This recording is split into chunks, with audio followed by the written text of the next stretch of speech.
এই বোতলটাকে যখন পেইন্ট করেছিলাম তখন তোমাদের সাথে তার ভিডিও শেয়ার করেছিলাম। আজকে এই বোতলটাকে একটা নতুন রূপ দেব, চলো পুরো ভিডিওটা তোমাদের সাথে শেয়ার করি। বোতলটাকে নতুন রূপ দেওয়ার জন্য প্রথমেই আমি আগের পেইন্টিংটাকে একদম কালো রং দিয়ে ঢেকে নিয়েছি। তারপর এখানে কিছুটা পাটের দড়িকে বোতলের উপরের অংশে আঠা দিয়ে মুড়ে নিয়েছি আর নিচের দিকেও কিছুটা অংশ মুড়ে নিয়েছি। এরপরে পুরনো একটা ওড়না থেকে পাওয়া কিছু মিরর দিয়ে বোতলটাতে ডেকোরেশন করেছি।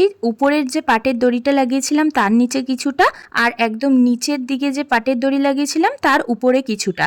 যেহেতু এটা পুরনো ওড়না থেকে পাওয়া মিরর, তাই আমার কাছে খুব বেশি পরিমাণে ছিল না, ওই দুটো লাইন করতে গিয়েই মিররটা শেষ হয়ে গেছিল।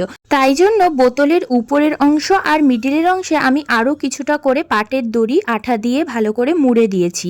এতটা কাজ করার পরেও দেখলাম যে বোতলের মিডিলটা একদম ফাঁকা ফাঁকা লাগছে, তাই এখানে আমি কিছু পুরনো চুমকি অ্যাড করেছি, যেগুলো ওই রাউন্ড শেপে মিররের মতন দেখতে। চুমকির বক্স থেকেই ওই 5টা মতন রাউন্ড শেপের মিরর খুঁজে পেয়েছিলাম, তাই ভাবলাম যে বোতলের যে ঢালু অংশটা আছে উপরের দিকে সেখানে এই মিররগুলোকে বসিয়ে দিই, তাহলে পুরোটা কভার হয়ে যাবে আর দেখতেও সুন্দর লাগবে। এবারে লাস্টে আমি একটুখানি ফেব্রিকের টাচ দিয়েছিলাম, ওই সাদা ফেব্রিক দিয়ে মিডিলে দুটো করে দাগ আর উপরের যে অংশটা করেছি মিরর দিয়ে সেখানে একটা করে দাগ টেনে দিয়েছি।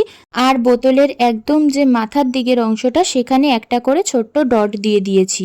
এইভাবেই পুরো বোতলটাকে ডেকোরেশন করেছি। এই হচ্ছে বোতলটার ফাইনাল লুক। কেমন লাগলো তোমাদের অবশ্যই আমাকে কমেন্টে জানিও।